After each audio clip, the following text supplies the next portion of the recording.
Hello friends, welcome to my channel. आज हम बात करेंगे कि क्वालिटी स्टैंडर्ड जो है वो होते क्या है। एक अपैरल इंडस्ट्री में क्वालिटी स्टैंडर्ड किस तरीके से काम करते हैं, किस तरीके से उनका इम्प्लीमेंटेशन किया जाता है। तो आइए स्टार्ट करते हैं कि जो हमारे स्टैंडर्ड है, क्वालिटी स्टैंडर्ड, वो कौन कौन से होते हैं और उनका अपैरल इंडस्ट्री में किस तरीके से उनको काम में लिया जाता है। तो आइए लेट्स स्टार्ट। स्टैंडर्ड स्टैंडर्ड को हिंदी में बोलते हैं मानकों। मानकों जो वर्ड है वो हिंदी में बोला जाता है स्टैंडर्ड को।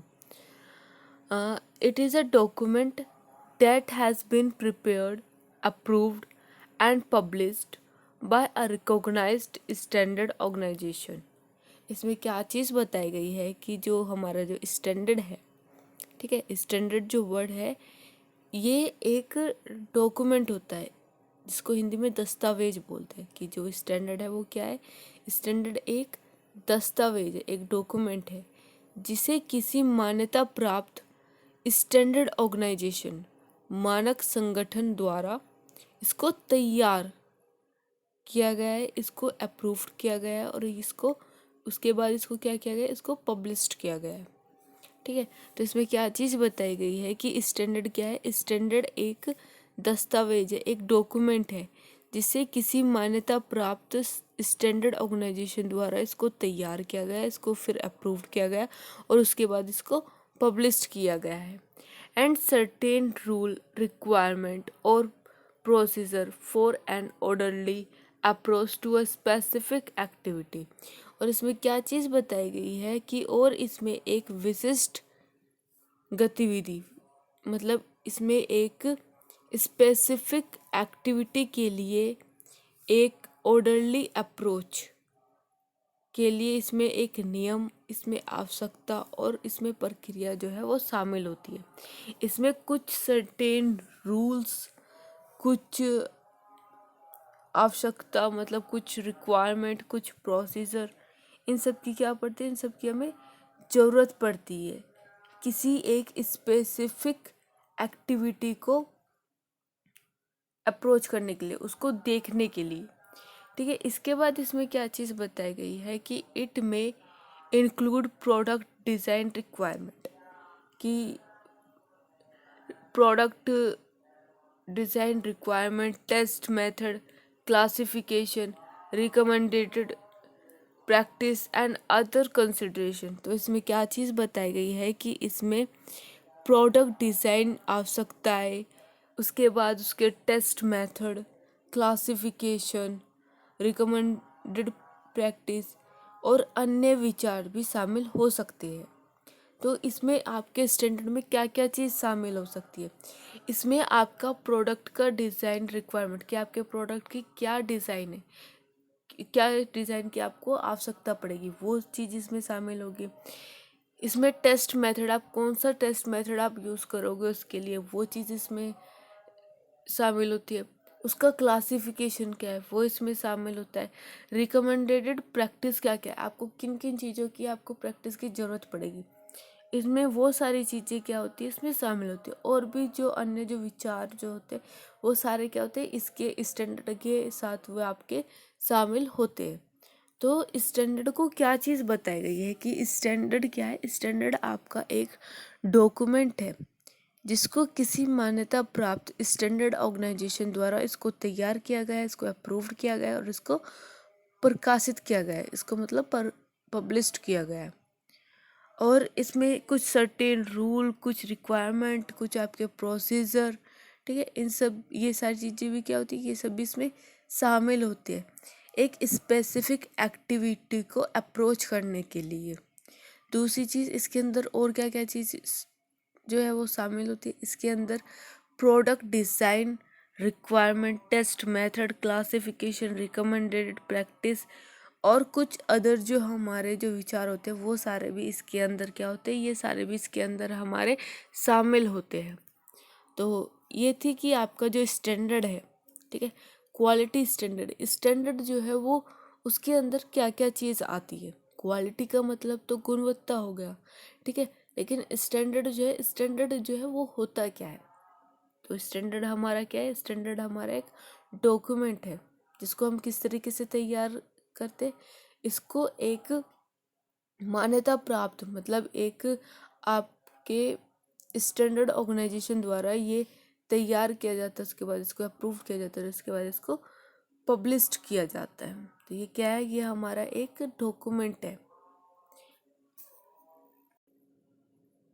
इसके बाद है नेक्स्ट हमारा कि इम्पोर्टेंस ऑफ क्वालिटी, कि जो गुणवत्ता है, ठीक है, जो क्वालिटी है उसकी क्या महत्वपूर्णता है, मतलब उसमें क्या चीज़ जो है वो इम्पोर्टेंस कहलाई जाती है।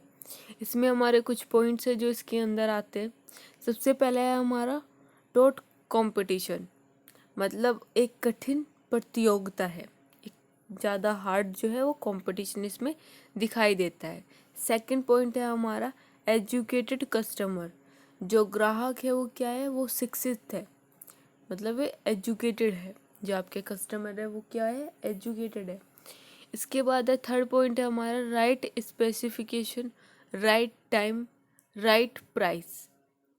एक सही स्पेसिफिकेशन, एक सही विनिर्देश, सही समय पर और सही कीमत पर हो, उसकी वजह से ही क्या होगा? हमारी जो क्वालिटी है वो बढ़ेगी। उसके बाद है हमारा next point every time first time, कि हर समय और पहली बार। तो अगर हम लोगों को अपनी क्वालिटी, अपने प्रोडक्ट की क्वालिटी को क्या करना है? बरकरार रखना है, तो उसके लिए क्या चीज़ करनी चाहिए? उसके लिए हमें अपने जो क्वालिटी होगी प्रोडक्ट की उसको बरकरार रखना पड़ेगा, ठीक है, जिसकी वजह से क्या होगा? तभी हमारा जो प्रोडक्ट है वो अच्छी तरीके से मार्केट में चल पाएगा। दूसरी चीज़, अगर हमारे कस्टमर एजुकेटेड होंगे तो उससे भी हमें बेनिफिट मिलता है। तीसरी चीज़, राइट स्पेसिफिकेशन होना चाहिए, राइट टाइम होना चाहिए और राइट जो प्राइस है वो होना चाहिए। इसकी वजह से भी क्या होता है कि जो हमारी क्वालिटी है उसमें इम्पोर्टेंस उसकी बढ़ती है। इसके बाद है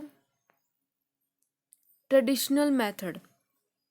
ट्रेडिशनल मेथड के अंदर आता है कि manufacturing cost plus profit equals to selling price, कि अगर हम मैन्युफैक्चरिंग कॉस्ट में क्या प्लस करेंगे? प्रॉफिट प्लस करते हैं, तो इससे हमारा जो सेलिंग प्राइस है वो हमारा निकल के आता है। कि मैन्युफैक्चरिंग कॉस्ट मतलब जितनी भी आपकी उस किसी भी प्रोडक्ट को बनाने में जितनी भी आपकी लागत आई है, ठीक है, उसमें आप क्या प्लस कर रहे हो? उसमें आप अपना प्रॉफिट प्लस कर रहे हो। उसी के बाद ही वो क्या निकल के आते हैं? उसकी सेलिंग प्राइस, कि आप उसको कितने में बेच रहे हो, उसके बाद वो चीज़ आपकी निकल के आती है।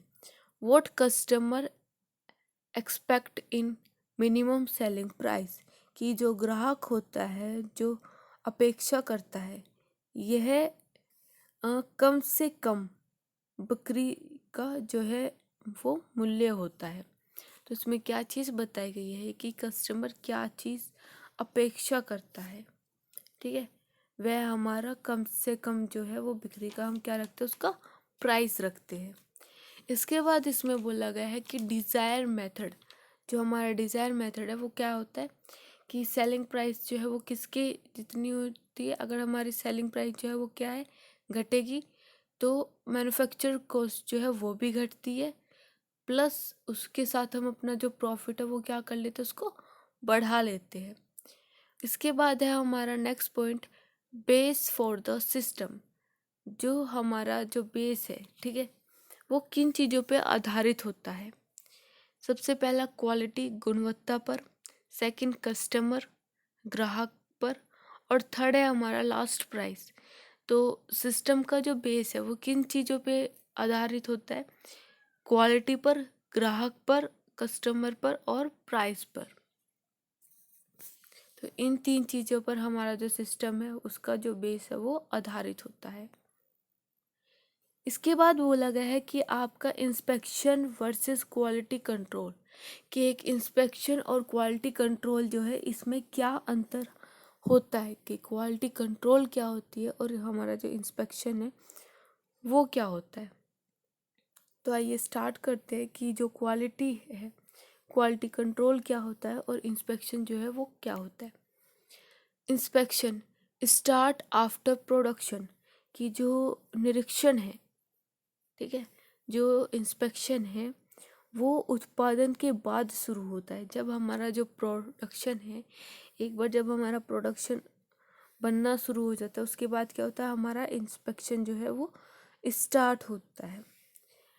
लेकिन जो हमारा क्वालिटी कंट्रोल है, ठीक है, क्वालिटी कंट्रोल कब स्टार्ट होता है, quality control start before and along with production, की जो क्वालिटी कंट्रोल है ये उत्पादन से पहले और साथ में शुरू होता है।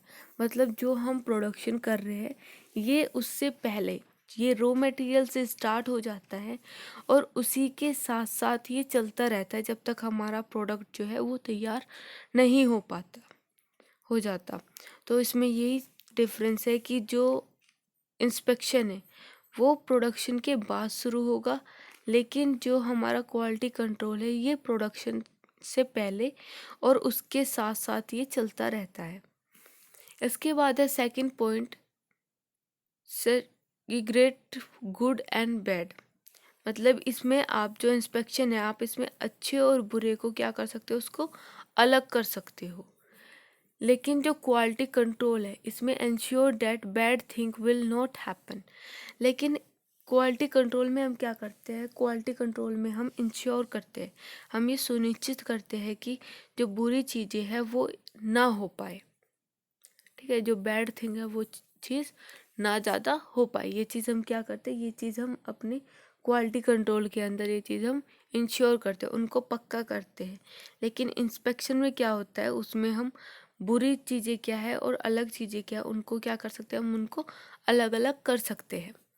इसके बाद है हमारा last point, responsibility of the inspection department, कि जो इंस्पेक्शन है उसकी रिस्पॉन्सिबिलिटी क्या होती है, उसकी रिस्पॉन्सिबिलिटी इंस्पेक्शन डिपार्टमेंट की होती है।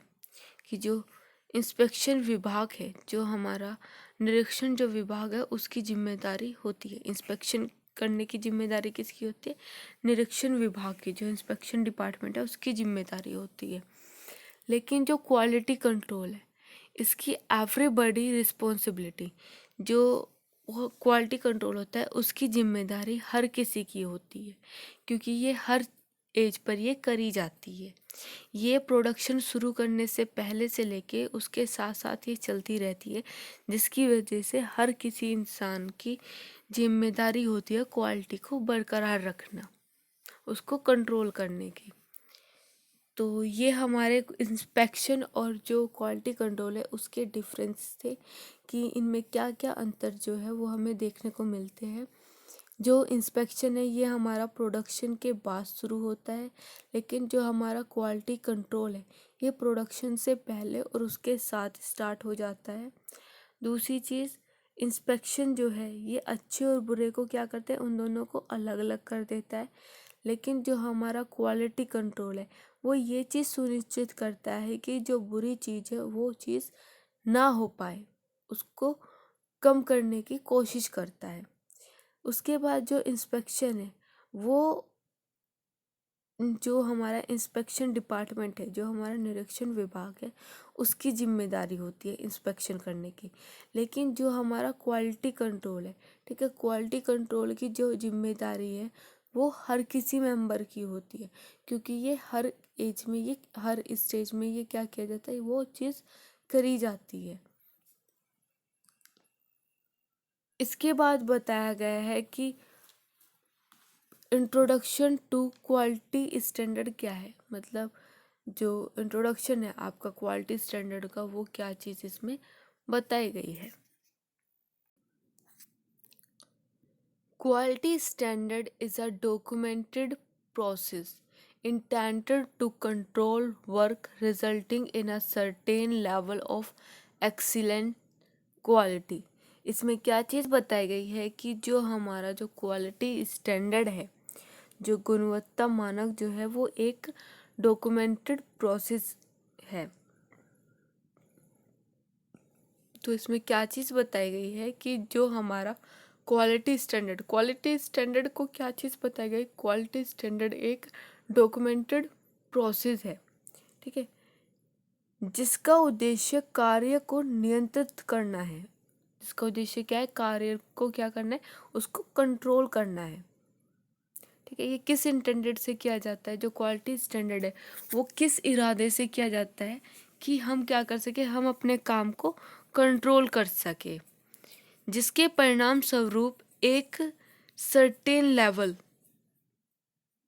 की हमें एक एक्सीलेंट क्वालिटी की जो है हम क्या कर सके, उसको हम प्राप्त कर सके। इसमें यही चीज़ बताई गई है कि जो क्वालिटी स्टैंडर्ड है, ठीक है, क्वालिटी स्टैंडर्ड एक डॉक्यूमेंटेड प्रोसेस है जिसको हम क्या करते हैं, जिसका उद्देश्य कार्य को कंट्रोल करना होता है, जिसके परिणाम स्वरूप एक निश्चित स्तर की हम लोगों को गुणवत्ता, इस तरह की हम लोगों को क्या चाहिए होती है, गुणवत्ता प्राप्त करने के लिए हम लोग इसको करते हैं।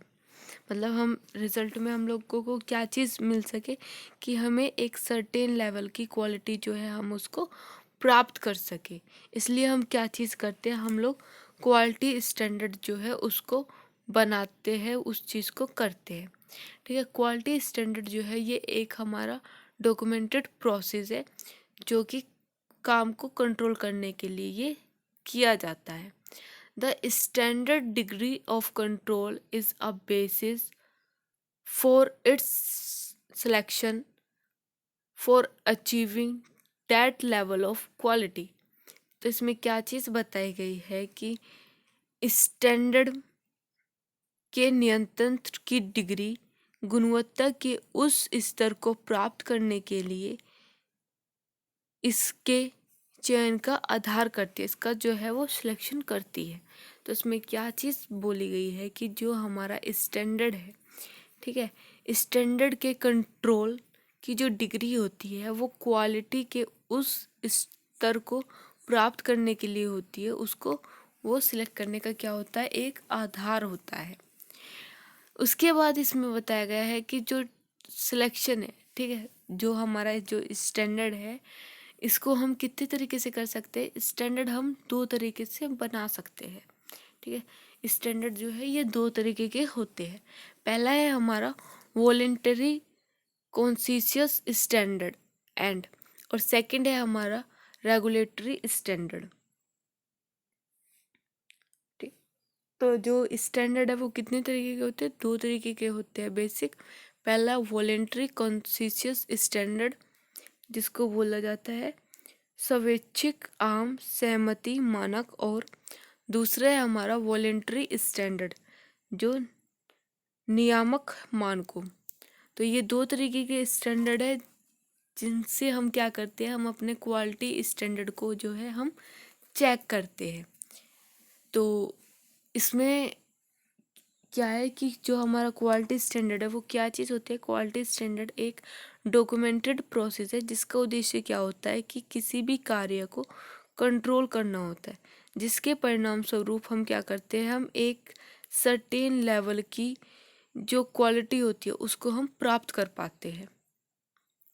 तो ये हमारा क्वालिटी स्टैंडर्ड था कि जो क्वालिटी स्टैंडर्ड है वो क्या चीज़ है। क्वालिटी स्टैंडर्ड जो है ये एक नियंत्रण की डिग्री जो है उसकी क्वालिटी के उस स्तर को प्राप्त करने के लिए किया जाता है जिसका जो है हम सिलेक्शन करते हैं। और ये हमारा दो तरीके का होता है, एक हमारा वॉलेंटरी कॉन्शियस स्टैंडर्ड और दूसरा है हमारा रेगुलेटरी स्टैंडर्ड। इसके बाद बताया गया है कि टाइप्स क्वालिटी स्टैंडर्ड की जो क्वालिटी स्टैंडर्ड है उसके क्या क्या टाइप्स जो है ये हमें देखने के लिए मिलते हैं। सबसे पहला है इसमें कंपनी स्टैंडर्ड, ठीक है, हम लोग कंपनी में स्टैंडर्ड जो है वो देखने के लिए मिलते हैं। इंडस्ट्री स्टैंडर्ड हम लोगों को देखने के लिए मिलते हैं। गवर्नमेंट स्टैंडर्ड जो है ये हमें देखने के लिए मिलते हैं। और फुल कॉन्शियस स्टैंडर्ड जो है ये हमें देखने के लिए मिलते हैं। तो ये चार तरह के स्टैंडर्ड है जिनको हम क्या करते हैं, इनको हम देखते हैं। इसके बाद बताया गया है कि बेनिफिट ऑफ क्वालिटी स्टैंडर्ड की जो बेनिफिट है क्वालिटी स्टैंडर्ड के वो कौन कौन से होते हैं, या फिर आप बोल सकते हो कि गुणवत्ता मानकों के जो लाभ है वो कौन कौन से होते हैं। इसमें फर्स्ट पॉइंट है, it defined safety requirement intended to reduce the risk of accident.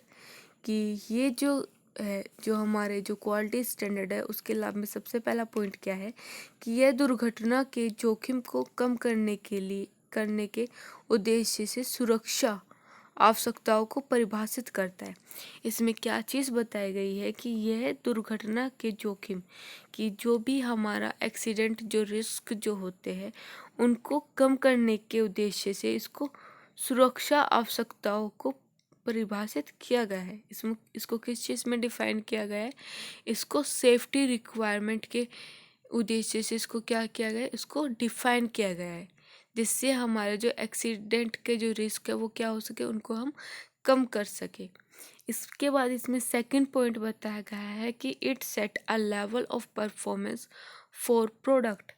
कि ये प्रोडक्शन के लिए प्रदर्शन का एक स्तर जो है वो निर्धारित करता है। ये सेट करता है एक level of performance for product के लिए। ठीक है, ये प्रोडक्ट के लिए क्या करता है, उसके परफॉर्मेंस के लिए एक लेवल को ये क्या करता है, उसको सेट करता है। इसके बाद नेक्स्ट पॉइंट है, they are a framework for quality processes.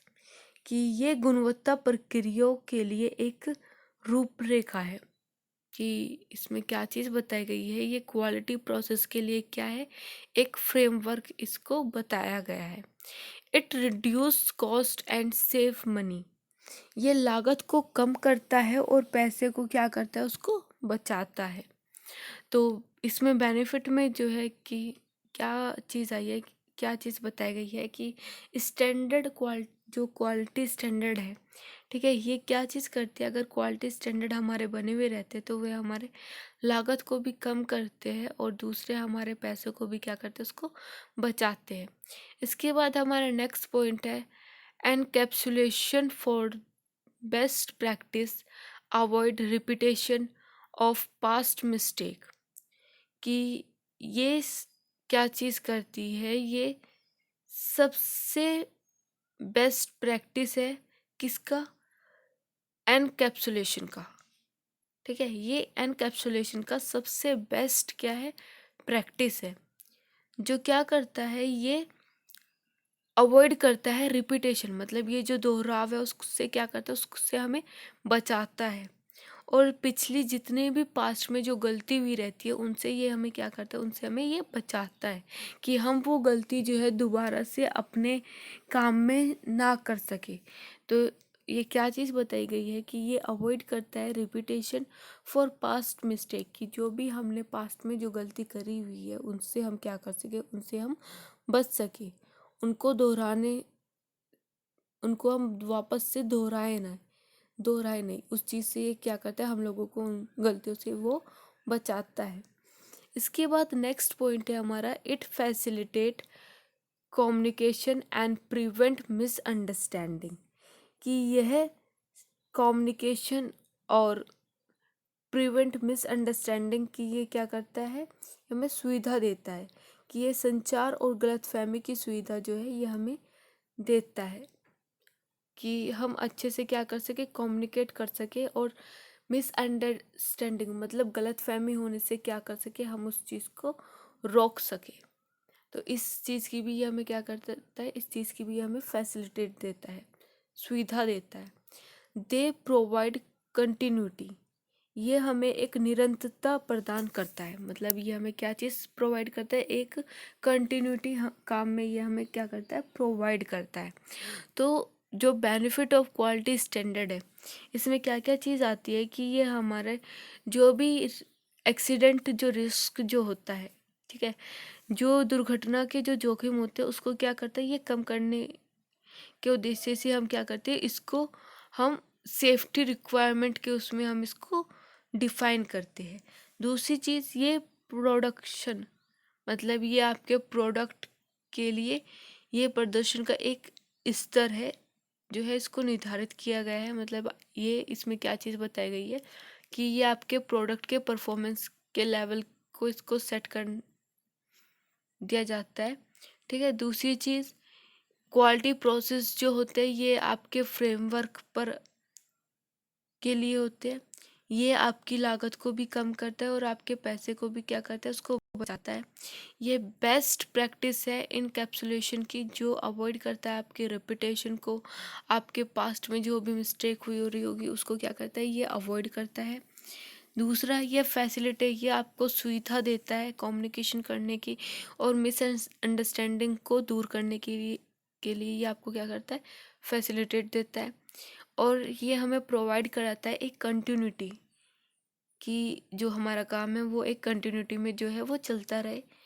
ठीक है। और ये आपके रिस्क ऑफ एक्सीडेंट जो होता है, ठीक है, जो दुर्घटना का जो जोखिम होता है उसको कम करने के लिए ये क्या करता है, ये हमें एक सेफ्टी रिक्वायरमेंट की है, हमें जो आवश्यकता होती है, ठीक है, जो सुरक्षा की जो आवश्यकता होती है उसको ये डिफाइन करता है।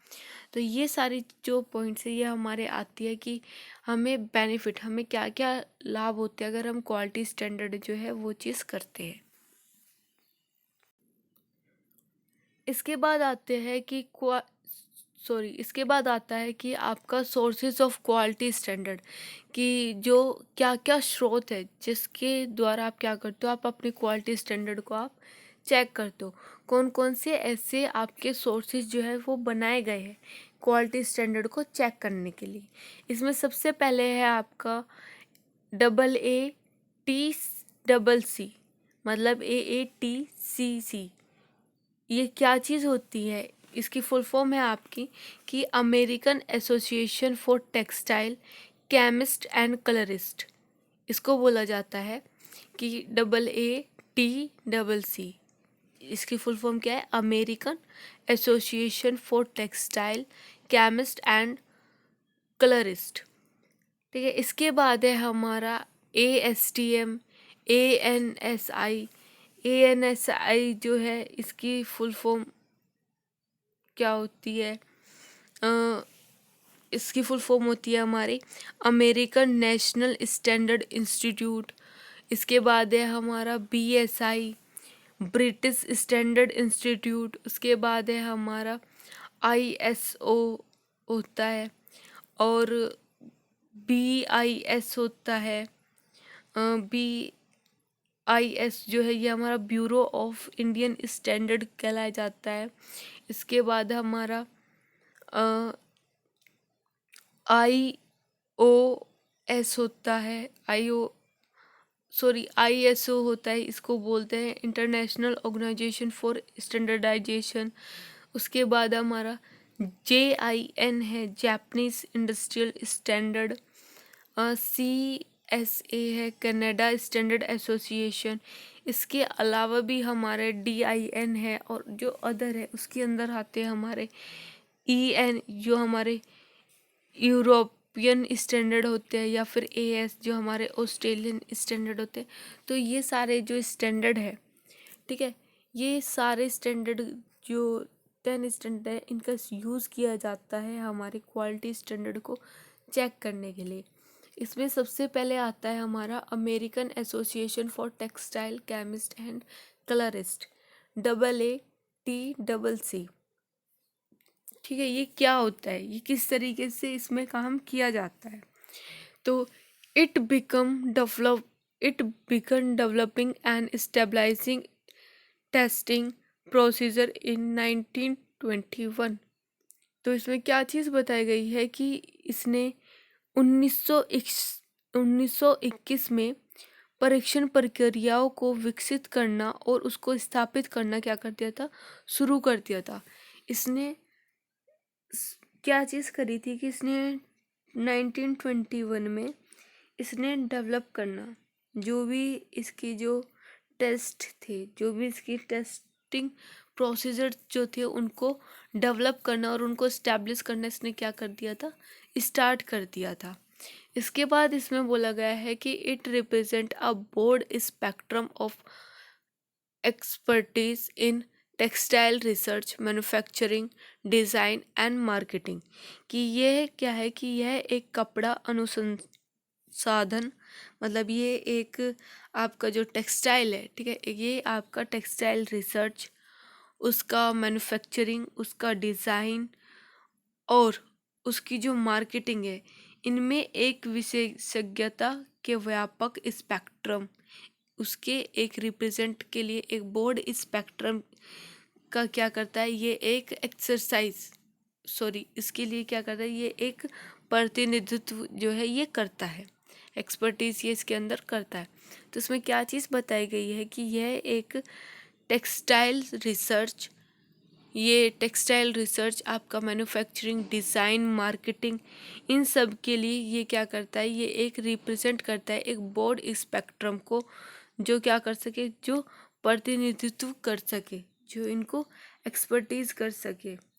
इसके बाद है हमारा next point, the association in internationally recognised for it standard method for testing dyed and chemically treated fibre and fabric. तो इसमें क्या चीज़ बताई गई है कि ये क्या चीज़ करता है,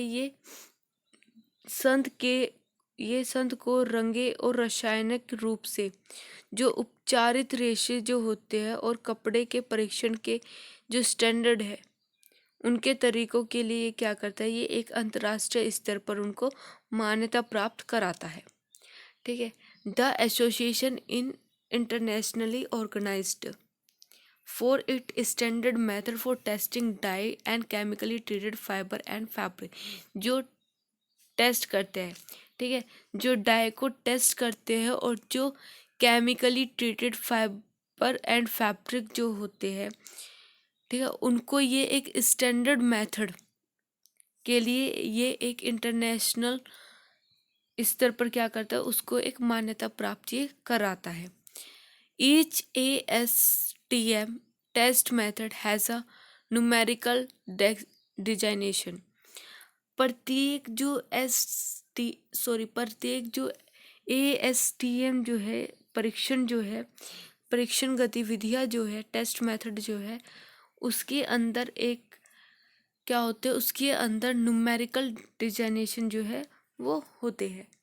तो इसमें क्या चीज़ बताई गई है कि जो हमारा American association for textile chemist and colourist जो है, इसने 1921 में परीक्षण प्रक्रियाओं को विकसित करना और उनको स्थापित करना क्या कर दिया था, उनको शुरू कर दिया था। मतलब इसने 1921 में जो टेस्टिंग जो प्रोसीजर उनको डेवलप करना और उनको इस्टेब्लिश करना इसने स्टार्ट कर दिया था। उसके बाद इसने क्या चीज़ किया, इसने textile research, manufacturing, design, marketing, इन सब के लिए इसने क्या किया, एक विशेषज्ञता, मतलब इसने एक बोर्ड स्पेक्ट्रम, इसने क्या किया, इसने रिप्रेजेंट किया उनको बोर्ड स्पेक्ट्रम ऑफ एक्सपर्टीज के लिए। ठीक है, उसके बाद इसमें बोला गया है कि ये टेस्टिंग डाई और केमिकल ट्रीटेड फाइबर या फिर फैब्रिक, इन सब के जो स्टैंडर्ड मेथड जो होते हैं, ठीक है, उनको इसने क्या किया, उनके लिए इसने एक इंटरनेशनल स्तर पर उनको एक मान्यता प्राप्त इसने करवाई, जिसमें प्रत्येक जो ASTM जो होता है उनके टेस्ट मेथड में क्या होता है, उनमें न्यूमेरिकल जो डिजाइनेशन है वो इसमें हमें दिखाई देते हैं।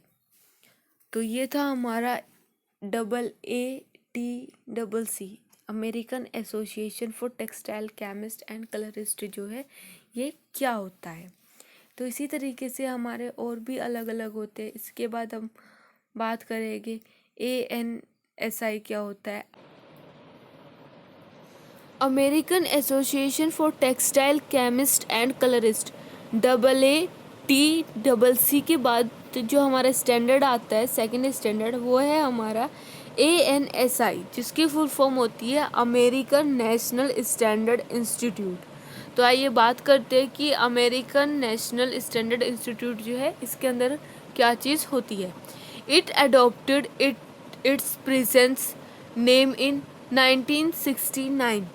इसने 1969 में अपना वर्तमान जो नाम है वो अपनाया था। मतलब जो इसका वर्तमान में जो इसका नाम है अमेरिकन नेशनल स्टैंडर्ड इंस्टीट्यूट, जो ये इसका जो नाम है वो इसने कब इसको अडॉप्ट किया था, इसने 1969 में इस चीज़ को इसने अपनाया था।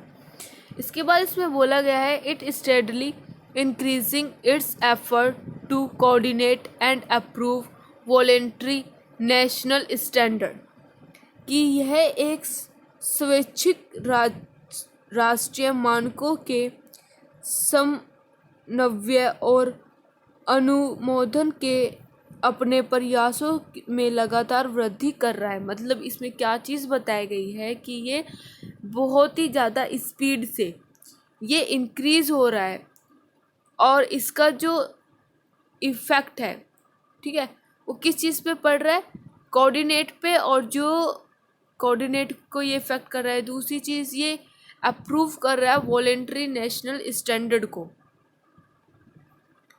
ठीक है। इसके बाद इसमें बोला गया है कि domestic programme were expanding and being modified to meet the changing need of industry, government and other sector।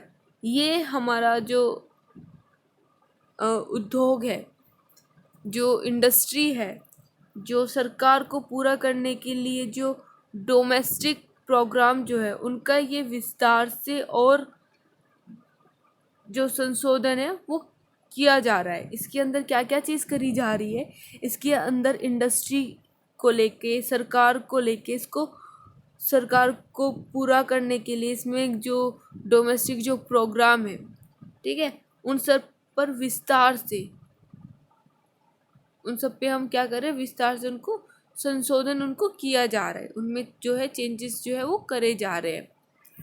तो अमेरिकन नेशनल स्टैंडर्ड इंस्टीट्यूट जो है ये कब स्टार्ट हुआ, इसने अपने आप को कब अपनाया, 1969 में, और it steadily increasing its effect, मतलब इसके जो लगातार जो इसमें जो वृद्धि जो हुई, जो इंक्रीजमेंट जो इसमें हुई, उसका जो प्रयास है वो कब हुआ कि जब इसने कोऑर्डिनेट करना स्टार्ट कर दिया और इसने अप्रूव करना शुरू कर दिया वॉलेंट्री नेशनल स्टैंडर्ड को, ठीक है।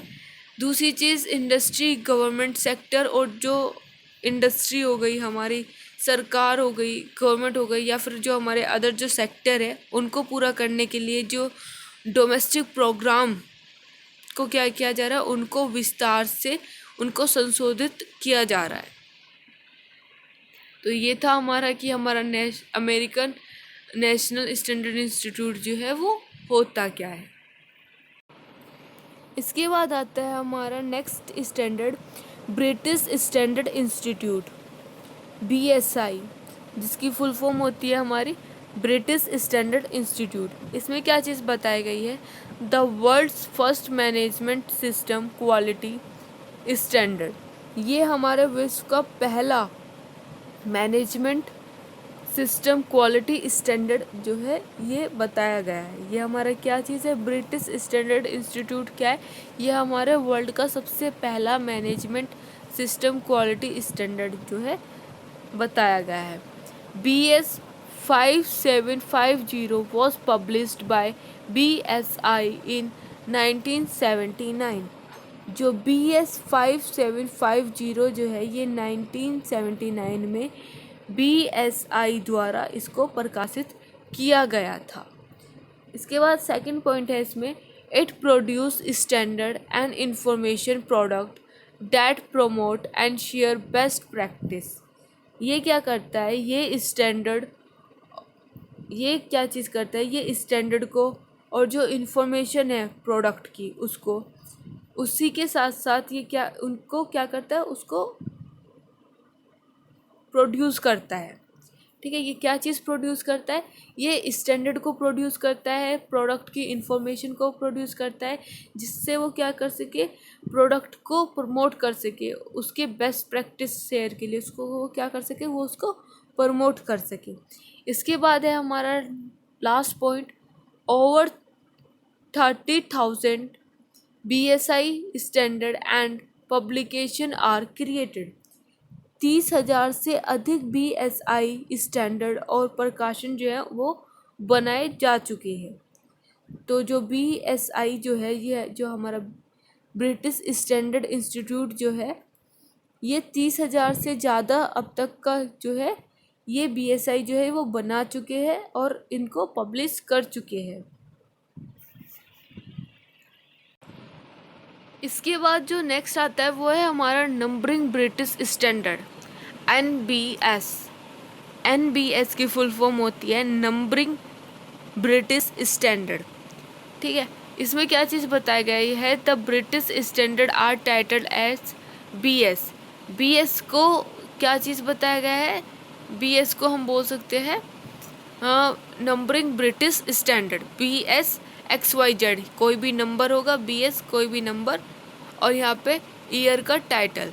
हेयर जहाँ पे XYZ जो है एक नंबर है, स्टैंडर्ड का क्या है, एक नंबर है, जैसे कि एग्जांपल में नीचे दिखाया गया है BSEN ISO 9001, जिसमें क्या चीज़ आती है, इसमें 2000 क्वालिटी मैनेजमेंट सिस्टम जो है इसमें आवश्यकता उनकी पड़ती है। उसके बाद सेकंड जो एग्जांपल है वो दिखाया गया है BSEN ISO 9004 में। इसके अंदर हमें किस चीज़ की ज़रूरत पड़ती है, इसके अंदर हमें 2000 क्वालिटी मैनेजमेंट सिस्टम की हमें ज़रूरत पड़ती है, जिसके लिए हम गाइडलाइन है, ठीक है, गाइडलाइन की परफॉर्मेंस को इम्प्रूवमेंट करने के लिए हम क्या करते हैं, यहाँ पे सुधार लाने के लिए इसका इस्तेमाल किया जाता है। तो इस तरीके से जो BST जो स्टैंडर्ड है, जो BS है, वो इस तरीके से काम करता है कि इसको क्या चीज़ बताई गई है, ये इसके साथ इसमें नंबरिंग जो है वो इस्तेमाल करी जाती है। इसके बाद जो नेक्स्ट आता है वो है हमारा इंटरनेशनल ऑर्गेनाइजेशन फॉर स्टैंडर्डाइजेशन। ठीक है, इसके अंदर क्या चीज़ बताई गई है, it is the world largest developer for standard, कि ये जो स्टैंडर्ड है ये दुनिया का सबसे बड़ा विकास करता है, सबसे बड़ा क्या है, ये डेवलपर है। ये जो इंटरनेशनल ऑर्गेनाइजेशन फॉर स्टैंडर्डाइजेशन जो है, ये जो स्टैंडर्ड है ये दुनिया का सबसे बड़ा क्या है, डेवलपर है, सबसे बड़ा ये हमारा स्टैंडर्ड है।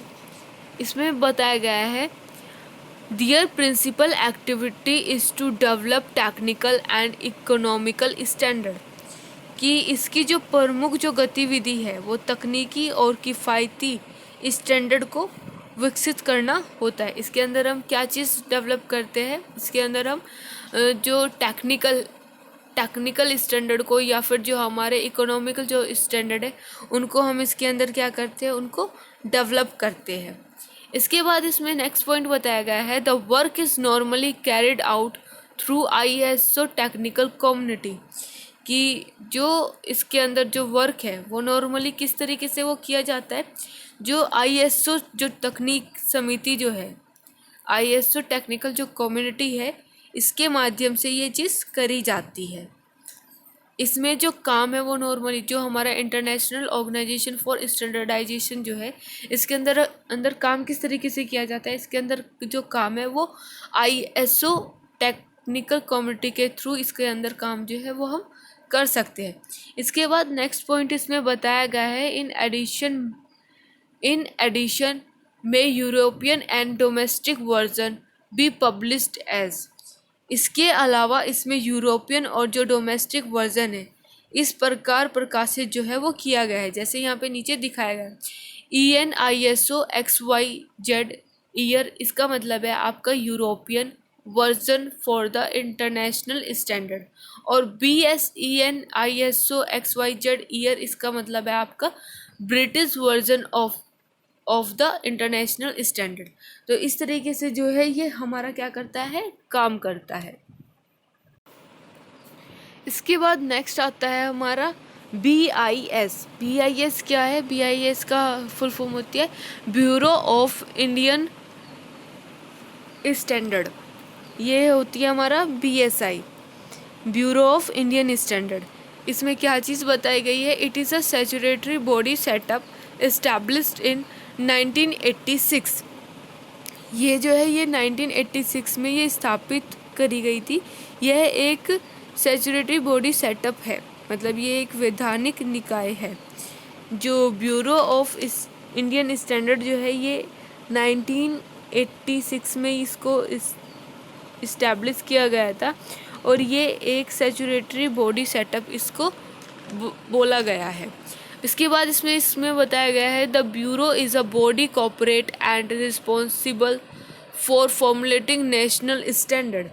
कि ब्यूरो एक क्या है, ब्यूरो एक बॉडी कॉर्पोरेट और एक नेशनल स्टैंडर्ड को जिम्मेदारी के साथ तैयार करता है। ब्यूरो क्या काम करता है, ब्यूरो एक बॉडी कॉर्पोरेट और एक जो नेशनल स्टैंडर्ड है उसको जिम्मेदारी के साथ ये क्या करता है, उसको ये तैयार करता है। इसके बाद नेक्स्ट बोला गया है it interest the field of standardisation, quality control, quality management system, environmental management system, laboratory management system. इसका किस किस क्षेत्र में इसका सबसे ज़्यादा जो इंटरेस्ट है वो पाया जाता है, स्टैंडर्डाइजेशन में, क्वालिटी कंट्रोल में, क्वालिटी मैनेजमेंट सिस्टम में, इन्वायरमेंटल मैनेजमेंट सिस्टम में, या फिर और इसके साथ साथ जो लेबोरेटरी मैनेजमेंट सिस्टम है इसमें ब्यूरो ऑफ इंडियन स्टैंडर्ड का जो है सबसे ज़्यादा जो इंटरेस्ट है वो इन क्षेत्रों में सबसे ज़्यादा जो है ये पाया जाता है। इसके बाद इसमें बोला गया है कि BSI it has formulate a plan which emphasise on, कि इसमें ये योजना जो है वो तैयार करी जाती है जो किस चीज़ पे बल देती है, ये नीचे बताया गया है। पहला चीज़ बोली गई है कि development of complementary level of standardisation, namely company standardisation and association level standardization, effective implementation of standard through sectoral communities such as textile, power, etc। तो इसमें क्या चीज़ बताई गई है कि जो हमारा स्टैंडर्डाइजेशन है, ठीक है, स्टैंडर्डाइजेशन के लेवल, जो स्टैंडर्डाइजेशन है उसके पूर्वक स्तर का विकास होना चाहिए, अर्थात जो कंपनी का जो स्टैंडर्डाइजेशन है और जो एसोसिएशन जो लेवल है उसका स्टैंडर्डाइजेशन जो एरिया है वो एरिया जो है वो लिमिट होना चाहिए। जैसे कि हमारे कपड़े हो गए, हमारा बिजली हो गया आदि, इनके माध्यम से क्या होता है, इनके माध्यम से जो स्टैंडर्ड है उसका प्रभाव एक इफ़ेक्टिव इम्प्लीमेंटेशन के जैसा वो काम करेगा। तो इसमें यही चीज़ बताई गई है कि जो हमारा स्टैंडर्डाइजेशन, ठीक है, स्टैंडर्डाइजेशन का लेवल,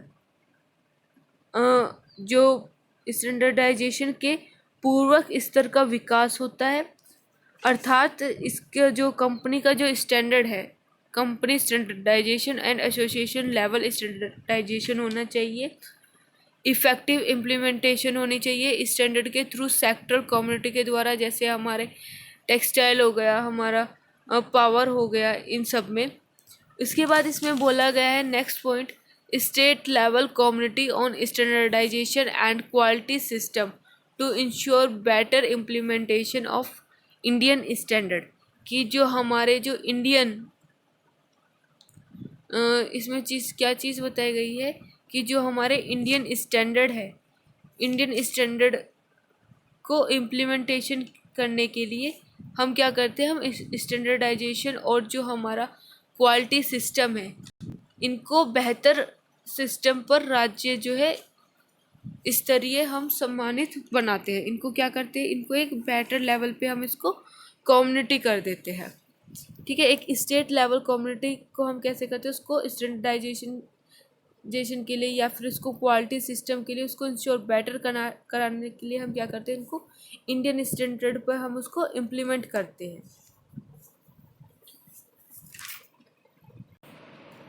इसके बाद नेक्स्ट आता है हमारा JIN, जिसकी फुल फॉर्म है हमारी Japanese industrial standard. It specify the standard use for industrial activity in Japan.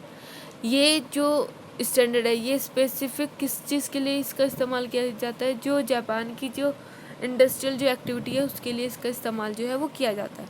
The standardisation process is coordinated by Japanese industrial standard community. ये जो इंडस्ट्रियलाइजेशन जो प्रोसेस है ये किसके साथ कोऑर्डिनेट करता है, जो जापानीज इंडस्ट्रियल स्टैंडर्ड कम्युनिटी जो है उनके साथ ये क्या करता है, कोऑर्डिनेट करता है। It mainly focus on textile engineering, ये मेनली किस चीज़ पे फोकस करता है, जो हमारा टेक्सटाइल इंजीनियरिंग है उस पर ये फोकस करता है। GIN फोकस किन चीज़ों पे करता है, आइए बात करते हैं। सबसे पहले ये जर्नल पे फोकस करता है, टेस्ट एंड इंस्पेक्शन पे ये फोकस करता है, थ्रेड पे ये फोकस करता है, वूवन फैब्रिक पे ये फोकस करता है, ब्रेड गुड्स पे ये फोकस करता है, टेक्सटाइल प्रोडक्ट पे ये फोकस करता है, जो यार्न रीलिंग मशीन है उस पर ये फोकस करता है, टेक्सटाइल मशीन, ब्रेड मशीन जो है इन पे ये फोकस करता है।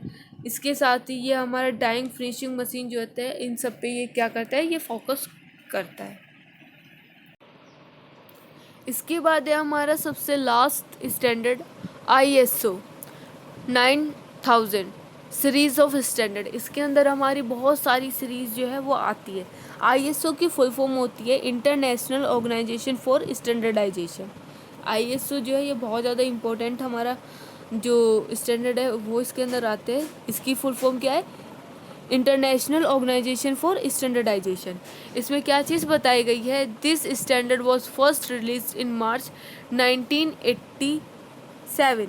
ये जो ISO जो है, ठीक है, ये स्टैंडर्ड जो है ये सबसे पहली बार कब इसको जारी किया गया था, ये सबसे पहली बार जो रिलीज़ हुआ था वो 1987 में सबसे पहली बार रिलीज़ हुआ था। ISO 9000 give guideline for selection of standard. जो ISO है 9000 जो है ये चेन स्टैंडर्ड, मतलब ये किस चीज़ में ये गाइडलाइन हमें प्रोवाइड करता है कि जिससे हम क्या कर सकें, हम अपने स्टैंडर्ड को सिलेक्ट कर सकें। इसके बाद इसमें क्या चीज़ बताई गई है, कंस्ट्रक्चुअल स्टैंडर्ड आर। कंस्ट्रक्चुअल जो स्टैंडर्ड है वो कौन कौन से होते हैं, ISO 9001 से लेके 1994। This is applicable to the organisation who design, develop, manufacture and supply and service product. कि ये उन संगठनों पर लागू होता है जो उत्पाद मतलब जो क्या काम करते हैं, जो प्रोडक्ट को डिज़ाइन करते हैं, उसका डेवलप करते हैं, उसको निर्माण करते हैं, उसका मैन्युफैक्चर करते हैं या फिर उसको सप्लाई करते हैं। ये उन सप्लाई करते हैं उन प्रोडक्ट को, उन सर्विसेज को। तो ये उन सारी चीज़ों में ये क्या होता है, इसको लागू किया जाता है, ये उन चीज़ों पे अप्लाई किया जाता है। इसके बाद इसमें बताया गया है ISO 9002 से लेके 1994। This is applicable to the organisation who manufacture, supply and service product और services as per specification given by the customer. कि ये उन संगठनों पर ये लागू होता है जो ग्राहक, जो कस्टमर द्वारा दिए गए विनिर्देशकों के अनुसार जो प्रोडक्ट है, ठीक है, प्रोडक्ट को या फिर जो सर्विसेज है उनका ये क्या करते हैं, उनको मैन्युफैक्चर करते हैं, उनकी आपूर्ति ये करते हैं, उनकी क्या करते हैं, ये सेवा करते हैं। तो इस चीज़ के लिए हम क्या करते हैं, उसके लिए हम यूज़ करते हैं ISO 9002 से लेके 1994 तक का भी उन चीज़ पे अप्लाई किया जाता है। इसके बाद है हमारे फीचर्स ऑफ ISO। कि जो ISO है उसके फीचर्स कौन कौन से हैं। These are standard of system of production. ये उत्पादन प्रणाली के क्या है, स्टैंडर्ड है। दीज आर जेनेटिक स्टैंडर्ड, ये सामान्य स्टैंडर्ड है। दीज आर प्रैक्टिकल स्टैंडर्ड, ये क्या है, ये हमारे प्रैक्टिकल स्टैंडर्ड के अंदर आते हैं। These are not product standard, ये हमारे प्रोडक्ट स्टैंडर्ड नहीं होते। ISO जो प्रोडक्ट है, ISO जो स्टैंडर्ड है ये हमारे प्रोडक्ट स्टैंडर्ड के अंदर नहीं आते। These ensure consistency of product quality, ये क्या चीज़ सुनिश्चित करते हैं, ये हमारे प्रोडक्ट की जो गुणवत्ता है, जो क्वालिटी है, उसकी निरंतरता को ये क्या करते हैं, उसको सुनिश्चित करते हैं।